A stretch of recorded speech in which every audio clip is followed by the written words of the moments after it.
Just like every child that celebrates the holiday, I always grew extremely excited when Christmas grew near. From a young age, though, I felt like I was having an unusual experience around that time of year. It was some type of weird feeling I always had on Christmas Eve, like a weird guilt almost. Before I get too far ahead of myself, I want to provide some additional information. I am 24 years old as of the time I am writing this.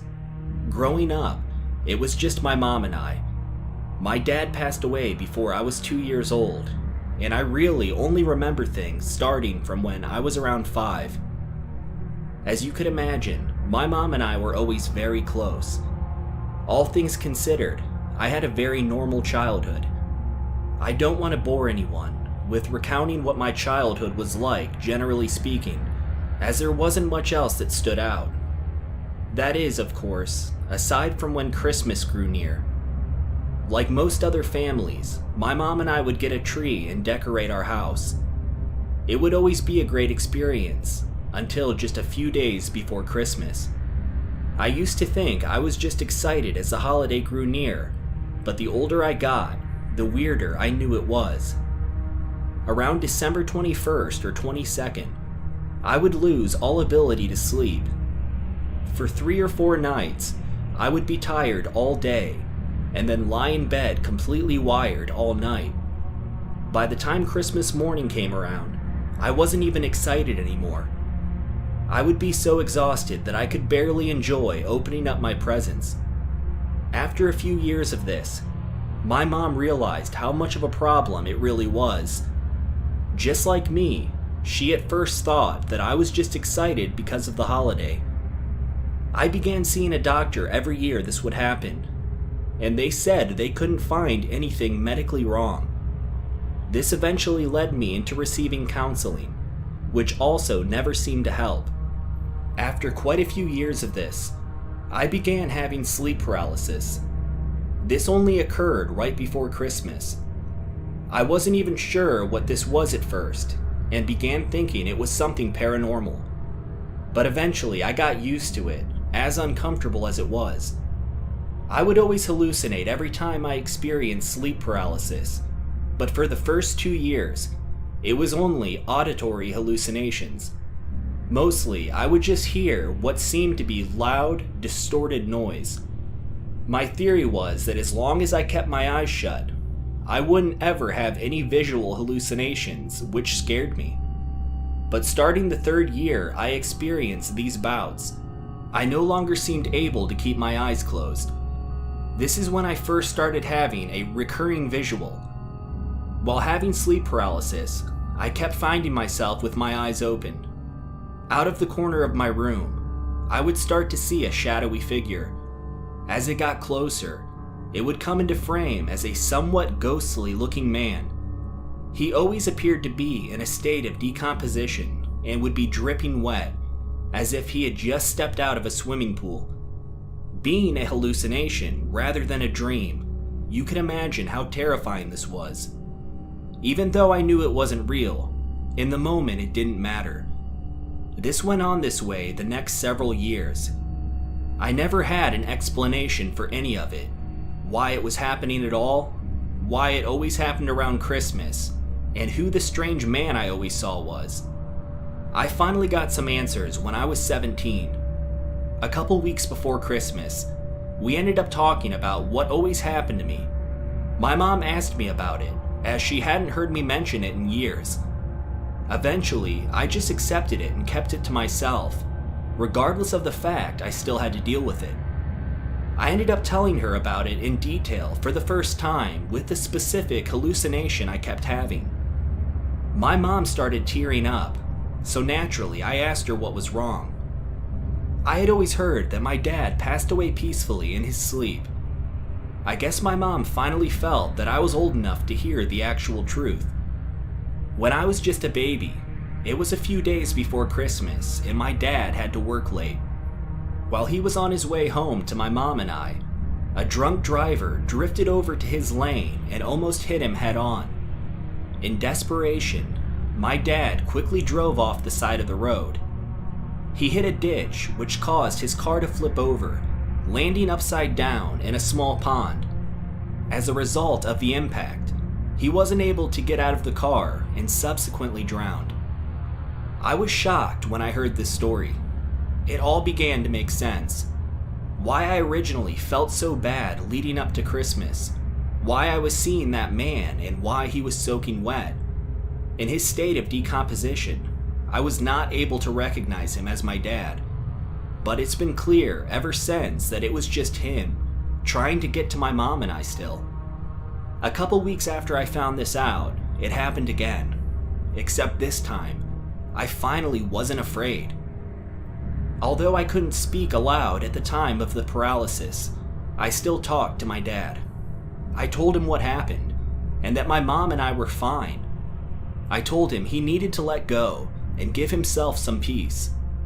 It's been almost 7 years since then, and it was the last time I saw him. I now have a sense of peace about the subject, and no longer look back on it as something I fear. As weird and unexplainable as it still is, I know it was real, and it still gives me goosebumps every time I think about it. The Christmas of 1972, I was 10 years old. Things were much, much different back then when compared to now. Kids my age were left alone a lot more often, whether at home or while out playing in the neighborhood. There wasn't as much of a sense of stranger danger, and in a lot of ways, most people were just pretty naive to the level of certain types of evil that exist in the world. I'm sure you can already tell where this story is headed. It was Christmas Eve, and I was hanging out over at my best friend Adam's house. Our parents were friends and were hanging out together that night. Around 6 p.m., my parents told me it was time for us to go home. Adam and I weren't finished with the game we were playing together, so I asked if I could stay for a bit longer and walk home after. We only lived about 1 mile from Adam's, so my parents didn't object, telling me to be home before it got too late. Adam and I played together for about another hour and a half, and around 7:30 that evening, I started walking home. It was dark at this point. I didn't have to walk down any main roads, so there was little lighting and very few cars that passed by. About halfway home, I noticed a vehicle slow down as it approached. I looked over to see an old van come to a stop. This was back before creepy vans screamed danger, and honestly, I wasn't even concerned at the time. I stopped to get a look at who was in the van, assuming it was probably someone I knew. I was delighted to see that the individual driving was adorned in a full Santa outfit. By the time I was 10 years old, I had known for a couple years that Santa Claus wasn't real, so I still assumed it was someone I knew, dressed up for a little holiday fun. The man greeted me cheerfully, playing the role of Santa the best he could. He asked me things like whether or not I had been good throughout the year, and if I was hoping to receive a lot of presents. Still feeling zero sense of danger, I happily played along. The man ended up telling me that he would give me a ride home, and I could open up one of my presents early on the way. Honestly, there were still no alarm bells going off, and I was pretty excited. I was cold anyway, and the idea of getting an early present seemed great. I was still under the impression my parents were behind this, or it was at least someone else I knew. I ran around to the passenger side of the van and hopped in. This was the first time I sensed that something might be off, but I still wasn't very concerned. I just remember thinking that the van looked very decrepit inside. I also wasn't able to see any presents anywhere, but figured they must have been in the back of the van where I wasn't able to see. The man started driving the van, and once we missed the turn onto my road, I reminded him where I lived. He didn't respond. This concerned me a little, but I still thought I was being surprised with something for Christmas. We drove for a few more minutes before stopping. The man pulled over and told me that he had my present in the back of the van. I hesitated at this for a moment, but decided I just wanted to hurry up and get my present and go home. Well, as you could imagine, this is where things went from bad to worse.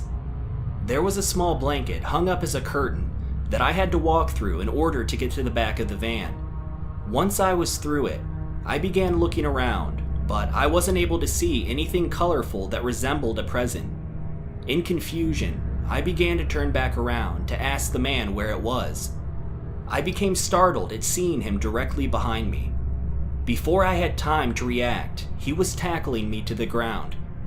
I began struggling and trying to get myself away from him. At the time, I had no idea why he would even want to attack me.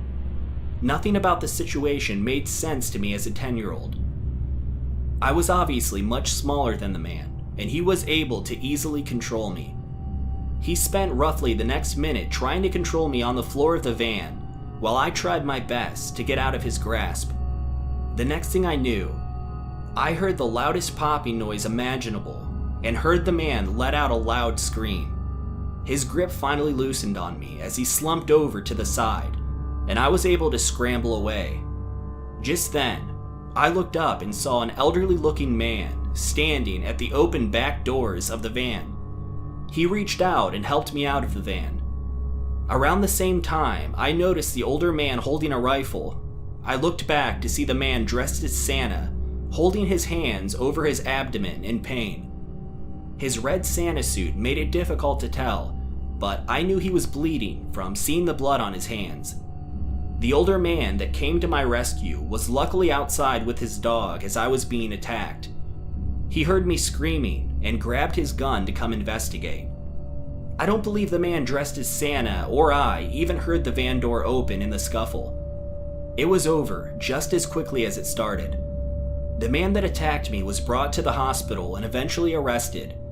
From what I can remember, he didn't get in very much trouble, as laws were a little different back then and we didn't live in a large town. I never saw him again, and we moved away from the area less than 2 years later. By the time I was 15, I still looked forward to Christmas every year. But once I was into my teenage years, I also valued spending as much time with my friends as possible. So when Christmas was approaching that year, my friends and I decided to come up with a plan to do something together. It was going to be the three of us, and we didn't want to go to any of our houses, since our parents would be around. We had planned on drinking Christmas Eve, and needed somewhere safe to do it. Since it was cold out, going to a park was out of the question. We tried brainstorming where would be warm and provide us with some privacy. That's when one of us had the idea of breaking into our high school. Surely no one would be there Christmas Eve, and we figured it would be fun to have the entire school to ourselves.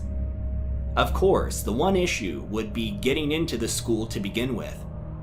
We knew it was going to be locked, so we decided to go check it out the night before on the 23rd. We figured it wouldn't be that difficult to get into this school, but didn't want to have to figure it out the same night we were showing up there with alcohol. The three of us all snuck out and met at the school right around 11 p.m. We first checked all the doors, which were of course locked. We then began checking the windows. Those too were locked. That's when one of my friends, we'll call John, decided to climb up to a second-story window, which he believed he could get open. We helped him up, and to our excitement, he was able to open the window without much trouble. He said he would head downstairs and exit through a window on the first floor, leaving it unlocked for us the following night.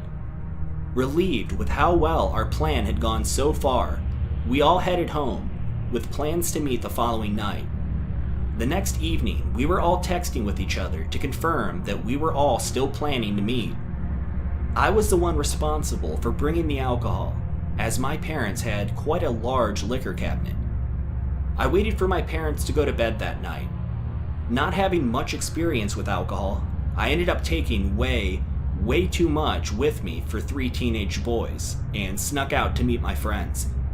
I arrived last out of the 3 of us, and both of my friends were waiting for me nearby the school. Like the previous night, John headed in the window first, and then Bo and I headed in after.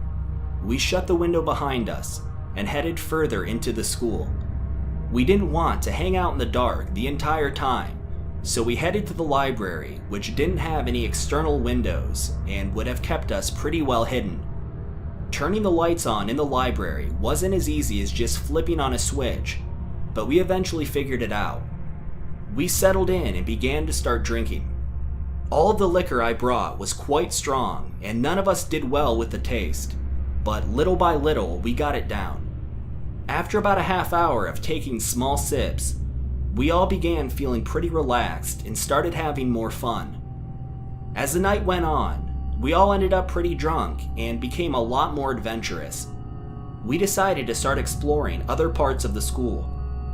We eventually decided to play hide and seek. We all took turns, 2 of us hiding and 1 of us seeking. While John and I hid, Bo waited behind counting. John and I went separate ways, and I found a spot that I was pretty happy with. I sat as quietly as possible in the dark for about 5 minutes or so until I heard someone coming. Despite how good my spot was, Bo eventually found me. At that point, I started tagging along with him and we both set out to find John. It took us about another 5 minutes of walking around until we finally heard him. We heard a chair or desk scoot across the floor from one of the classrooms and heard something fall to the ground. Bo and I laughed and got ready to open the door to the room. Right before we were able to do that, we got startled by hearing John behind us say, "You guys are horrible at this. I got sick of waiting." We both shot around and looked at John and then at each other.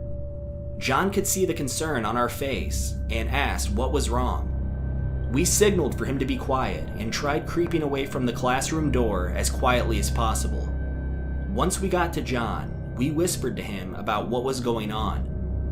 Bo and I agreed that it was time for us to get out of there, but John, who was both drunker and braver than us at the time, wanted to see who was causing the noise. We urged him not to, telling him we just needed to leave, but he didn't care.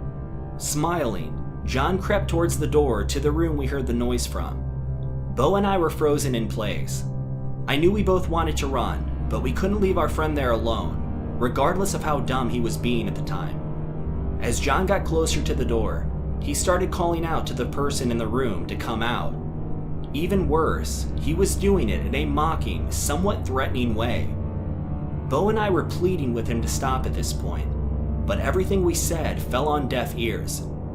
When John made it to the door, he put his hand on the doorknob and turned around to smile at us. Right as he turned around and appeared to be opening the door, it suddenly busted open. John was knocked backwards and fell down. Bo and I both jumped backwards as a man rushed towards us. I didn't get a great look at him, but he appeared to be middle-aged and just overall rough-looking. I'm not sure if he was homeless, but he certainly didn't look well put together. Luckily, he ended up running past Bo and I and didn't attack us or anything. We rushed over and helped John to his feet, who was shaken but otherwise unharmed, and we decided to finally get out of there as fast as possible. When we got to the window we had entered in, we saw that it was left wide open. We got out and ran all the way back to John's house, which was the closest, before Bo and I headed home ourselves. We left the alcohol at the school, but nothing else that could identify us. We believe that the man saw us enter into the school, and for whatever reason, followed us in. He didn't seem to be coming after us specifically, but maybe just saw it as an opportunity to sneak in and try to rob the place. Once he realized he was found out, he wasted no time figuring out his escape, rushing through us to get out of there. Now that I'm older, I can look back and realize how dumb we were being at the time. We put ourselves in a position that could have ended very badly in so many ways. Luckily for us, this particular night ended with nothing too serious happening, despite having the scare of our lives.